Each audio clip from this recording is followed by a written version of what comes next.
Saudaraku, tentunya Anda pernah mendengar dan mengenal setahun yang lalu seorang kapten pilot Batik Air yang diselamatkan Tuhan pada waktu peristiwa tsunami di Palu pada bulan September tahun 2018 yang lalu. Dan beberapa minggu yang lalu, Kapten Rico atau yang bernama Antonius, seorang pilot Batik Air, dinyatakan positif terkena COVID-19 atau terkena coronavirus, sehingga 14 hari dia mengalami karantina. Dia diisolasi mandiri selama 14 hari.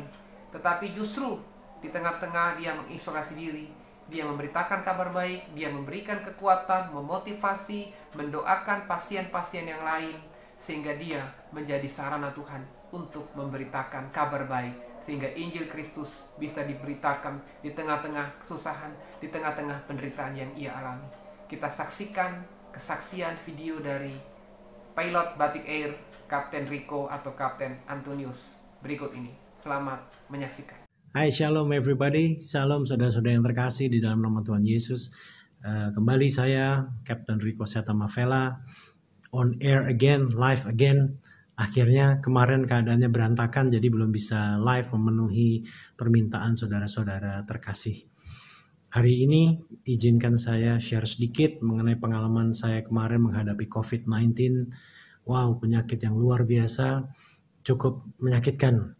Saya ditanya kapan awal kenanya, saya nggak ingat. Tetapi waktu itu akhir Februari saya terbang ke Jeddah, keadaan saya sedang sakit.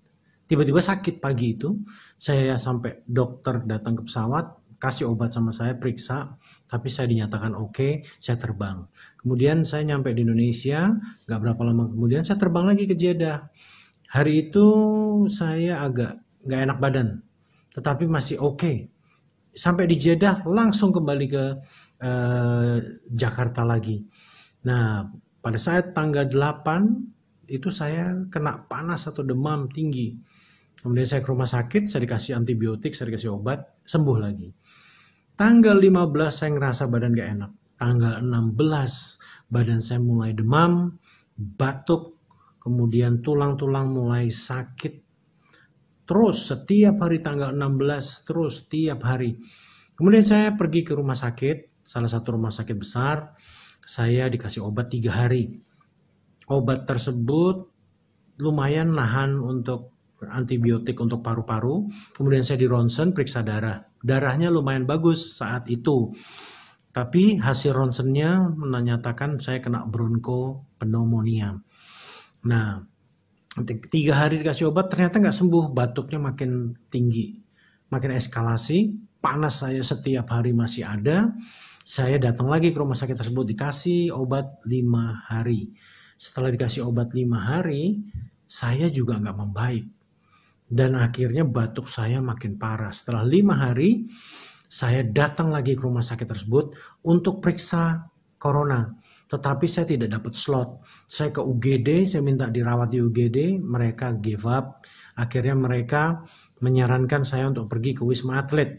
Dari situ saya pergi ke Wisma Atlet. Tetapi Wisma Atlet itu hari itu, tanggal 23, pas lagi dibuka. Tapi belum boleh masuk. Akhirnya saya nggak bisa, saya pergi pulang. Kemudian tanggal 24-nya saya kembali lagi. Tanggal 24 saya masuk ke Wisma Atlet sampai tanggal 25, sehari 2 hari. Di situ saya nggak ada yang menghandle sama sekali. 25 saya kabur. 25 kabur. Saya kemudian lari ke Abdi Waluyo. Di Abdi Waluyo, di situ saya mulai diperiksa secara intensif darah saya. Dan di situ dinyatakan ada infeksi yang cukup severe. Kemudian dinyatakan bahwa CRP atau C-reactive protein saya cukup tinggi. Orang normal di bawah 11, saya 120. Dan langsung dinyatakan bahwa ini suspected highly contaminated by COVID-19. Saya dinyatakan positif oleh Abdi Waluyo dan saya disuruh ke rumah sakit rujukan. Kemudian dari situ saya pulang ke apartemen isolasi. Saya ceritakan semua ini ke kakak dan teman-teman saya. Kemudian badan saya demam seharian sampai besoknya.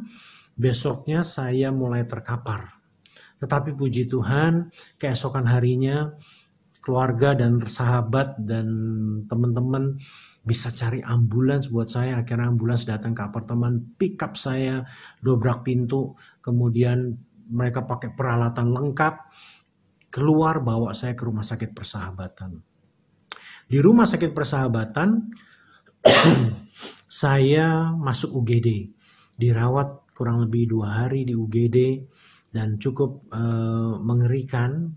Lihat kanan kiri ada yang koma, kanan udah susah nafas, terus yang di depan saya batuk darah, yang di sana bapak tua juga ada susah nafas, 2 orang di sebelah pojok kanan juga keadaannya payah sekali, kiri 2 pojok payah. Wah, di situ saya udah mulai panas, gak enak lagi, badannya udah demam, batuk luar biasa. Tetapi hari itu saya tergerak untuk berdoa. Berdoa bukan untuk saya sendiri, tetapi saya minta Tuhan izinkan mereka disembuhkan, izinkan mereka boleh diselamatkan. Akhirnya apa yang terjadi? Saya putar lagu pujian cukup keras, saya mulai doain mereka satu-satu. Saya sampai minta sama teman saya Jimmy untuk memainkan lagu. Sekalipun aku berjalan dalam lembaga kelaman, aku tidak takut bahaya. Engkau gembala yang baik, engkau gembala yang baik. Itu lagunya. Terus, sekalipun ku berjalan dalam lembah kekelaman, tak akan gentar ku melangkah, sebab engkau besertaku. Itu dimainin pakai instrumen saksofon, dibuatin malam itu, langsung saya share, saya kerasin supaya mereka dijamah melalui pujian. 2 hari saya di UGD, kemudian saya dipindah ke ruang isolasi. Di ruang isolasi saya sendiri. Disitulah rasa mencekamnya saya, keadaannya luar biasa menyakitkan. Tahu nggak, demamnya ini kalau Bapak lihat Ibu, ini ya, ini warna-warna hitam terjadi karena demamnya cukup tinggi. Jadi udah tulang belakangnya sakit semua, kaki, telapak kaki sakit semua, kemudian panas, kemudian batuk, wow, kemudian nafasnya jadi pendek. Di situ saya merasakan kesepian. Saya merasa bahwa kematian sudah mulai menghampiri. Di ruang itu isolasi, saya sendiri, saya cuma bisa worship, saya cuma bisa doa, saya cuma bisa minta kekuatan sama Tuhan untuk melewati semua ini. Dulu saya suka khotbahkan, kalau Anda dalam suatu masalah, jangan minta cepat-cepat untuk diselesaikan, tetapi mintalah kekuatan, mintalah hikmat, mintalah pengertian dari Tuhan akan apa yang terjadi. Minta. Saudaraku, dari kesaksian pada hari ini menunjukkan bukti nyata bahwa tidak secara kebetulan Rico mengalami mujizat yang kedua. Yang pertama pada waktu tsunami Palu pada bulan September 2018, dan kali yang kedua dia disembuhkan Tuhan dengan cara yang ajaib pada waktu dia terkena COVID-19. Artinya Tuhan punya rencana yang indah bagi Rico. Kapten Rico adalah orang yang takut akan Tuhan, orang yang setia di dalam persekutuan dengan Tuhan. Saya percaya Anda sebagai pengikut Tuhan yang sejati, Anda pun akan diluputkan oleh Tuhan. Kalau Tuhan berkehendak, Tuhan pasti akan menyertai kehidupan saudara. Saya pun berkali-kali Tuhan menyelamatkan hidup saya. 3 kali Tuhan menyelamatkan saya dari maut. Pada waktu saya berumur 18 tahun, pada usia SMA, saya mau dibunuh oleh sekelompok orang-orang radikal yang membenci umat Tuhan. Disitulah saya menyerahkan hidup saya total menjadi hamba Tuhan. Dan yang kedua, pada waktu kecelakaan maut, mobil kami menabrak gunung pinggiran gunung dan kami hampir masuk ke dalam jurang. Tuhan menyelamatkan hidup saya. Dan yang ketiga, ketika saya berenang, ketika saya pergi ke salah satu air terjun di kota Palu bersama dengan teman saya, dan Tuhan menyelamatkan saya. Saya jatuh ke dalam pusaran air terjun dan saya hampir mati. Tuhan pun menyelamatkan hidup saya. Setiap manusia ketika Tuhan izinkan diberikan kesempatan untuk hidup, Tuhan punya maksud yang mulia. Seperti Kapten Rico. Kapten Rico diselamatkan Tuhan karena Tuhan punya rencana yang indah di dalam kehidupan Kapten Rico ini, sehingga dia bisa memberitakan kabar baik, dia bisa memberitakan kabar sukacita, memberikan kekuatan, memberikan semangat. Demikian juga dengan Anda. Ketika Tuhan memberikan kesempatan hidup bagi Anda, apa yang Anda bisa lakukan buat Tuhan? Mari kita terus berkarya buat Tuhan. Bukan kemampuan retorika berpikir kita, bukan kefasihan dalam kita berkhotbah, bukan kemampuan kita dalam intelektual, dalam kejeniusan kita yang membuat Tuhan disenangkan. Tetapi bagaimana aplikasi praktis. Aplikasi praktis di mana kita menyatakan kasih Tuhan bagi sesama, bagi orang-orang di sekitar kita. Sehingga dunia boleh melihat Kristus lewat hidup kita.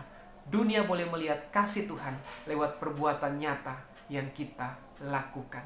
Biarlah kesaksian dari Kapten Rico ini memberikan kekuatan, semangat baru, motivasi bagi kita di dalam mengikut Tuhan Yesus Kristus. Salam kasih Tuhan. Tuhan Yesus memberkati.